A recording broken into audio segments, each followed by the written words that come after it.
Hey there, I'm Dr. Ruth Roberts, your pet's ally. I hope that you are all well and life is treating you well, that summer's cooling down and is enjoyable. So I'm going to jump right over to the Facebook page. And Susan is finally getting some answers on Rico's prostate issues. And it sounds like the prostate is moderately enlarged and had just swelling in one.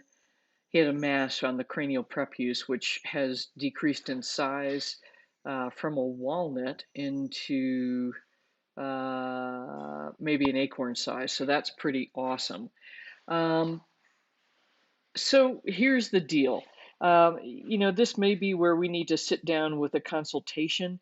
I would suggest getting that mass biopsied, but frankly, it can probably be done with a fine needle biopsy. And then that's going to give you an idea, is this thing healthy?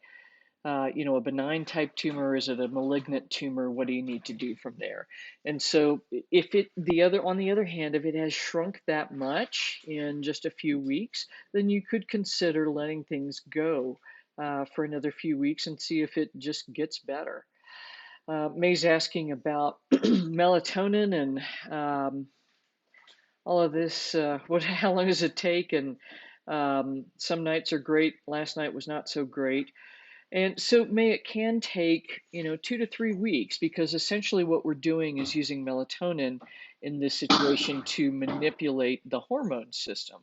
And so, what we generally recommend doing, and I think you've got another question about that, is how to dose it. And so for spirits size, you can, I think your melatonins were 3 milligrams a piece, so that's got you to 9 milligrams, which is a pretty healthy dose. If things are, every week, if things are not smoothing out a little bit more, then what I would suggest doing is adding 3 milligrams in the morning, 9 milligrams at night. Give that a week or so. If things are better, six or not better, I should say, 6 milligrams in the morning, 9 milligrams at night, so on and so on, until you get up to um, the 9 or 10 milligram twice a day dosing. It should not make him sleepy during the day, partly because we're taking our time to increase the dose, and also because, again, we're using it primarily as a way to manipulate his hormone system. So I hope that makes sense. Um, Again, a technological screw up with the interview with Anya, and um, I think that that link is up here somewhere too. Yeah, so here it is. So there is that. Here is Mr. Handsome Willie, and it's, as Jamie says, create a plan and pivot when things aren't working. And so, I mean, it sounds like you really have a wonderful oncologist to work with. Palladia, I mean, every chemotherapeutic drug has side effects, but Palladia is somewhat limited in them. So at this stage of the game, it's going to hopefully create some benefit for Mr. Willie and go from there. Um, and I think, yeah, he's like, Mom, give me the lunch.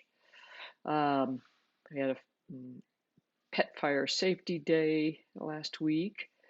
Um, and I think I went through this for you about the melatonin dosing May. Uh, Here's Hannah's very cute pups sleeping just totally conked out. And what do you do? Susan's asking, what do you do with a Yorkie who after he eats, acts like he's on crack, and then throws up his food? So something is not happy there, um, which is an understatement, so to speak. And there could be a couple of things going on. You know, there could be something in the stomach that's taking up space, so when he does eat, it's uncomfortable. He could have an ulcer that's making him uncomfortable when he eats. Um, and if it's not happening every day, then try to think about what is going on the days when it is happening. Is there more anxiety in the house? Do you have a dog that's kind of having ups and downs, and the days when this Yorkie has a problem, somebody else is having a really bad day?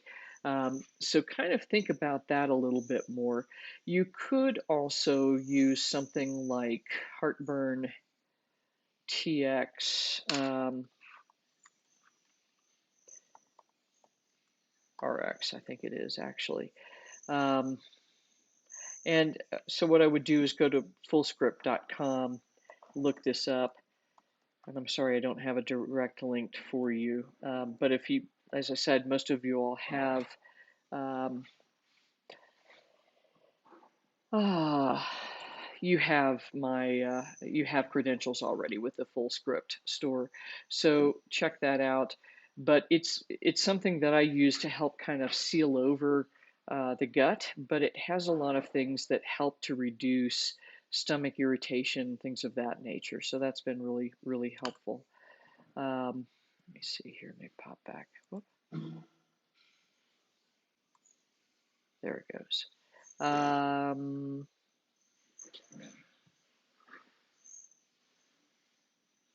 Let's see.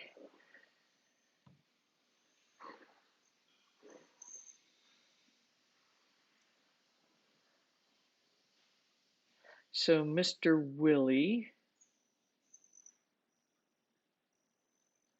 yep, I'd start low and work your way up with the Palladia. Um, so in the curcuma, you will need to be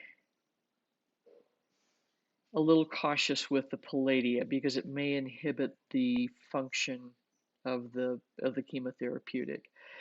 Now, the diarrhea is interesting. So here's there was a study done on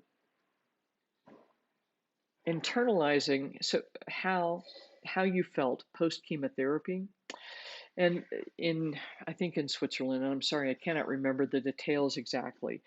But here's the interesting thing, um, is that what they were doing was for children that had really awful cancer and things were not working well, and I don't know how you'd work this with Willie.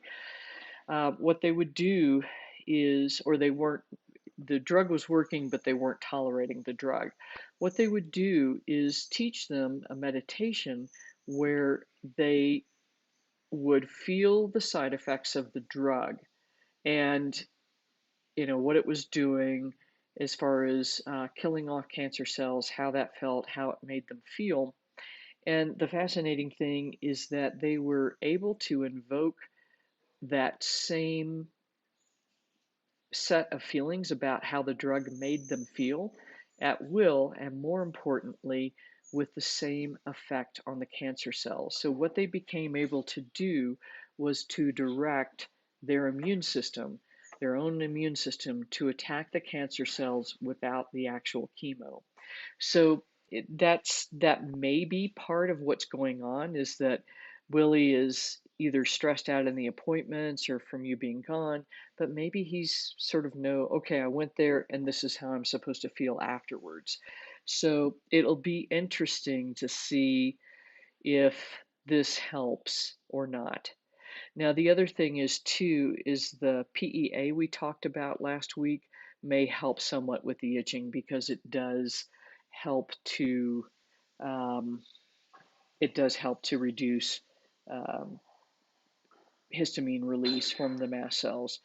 The labs are, with the liver elevated and the kidney elevation, those are probably from the drugs and not the cancer itself. And as far as kidneys go, I did read a report where they are using, oddly enough, quercetin and a chemotherapeutic drug, one of the NAB drugs. So it inhibits specific interleukins to treat kidney disease, and they found that it also reduced brain inflammation. And more importantly, was that they used a combination of 3 days worth of these products, and they saw a sustained effect for 11 days out, both in supporting kidney function and in improving cognitive function. So we're really starting to get this figuring out. And so I don't know, how would you work this for Willie? And I think um, just focus on how well the doxorubicin did for him initially, and then this diarrhea is a sign that his body is trying to fight off the cancer cells and kill them all by its little self. So rock on, Willie. Hope that helps, Jamie. Um, Kay's asking about spondylosis versus degenerative myelopathy. And Karen is right. You would actually need this DNA test to diagnose degenerative myelopathy. I see a lot of veterinarians calling rear end weakness degenerative myelopathy when indeed it is not. Um, so there's a couple of things that you would want to do. I would use pain medicine because get the test, do that, but do use some pain medicine because it's going to give you an answer. Is he painful in because of spondylosis or because of degenerative myelopathy? And the other thing to remember is that the pain may not be in the rear end, but the pain could be in the chest and the upper thoracic spine because now all of his weight is shifted forward, trying to keep things rolling. So there's a couple of different options out there. This is where rehab type therapy is going to be very helpful, whether it is spondylosis or degenerative myelopathy. Degenerative myelopathy, you're going to want to actually work a little harder, a little faster. Um, and go from there. And this is another situation where that PEA, I think, will be helpful. So I've been using it personally for about a week now, and I think it is helping quite a bit. So I've got another client that's trying it out for her dog because it's not there's no side effects with it.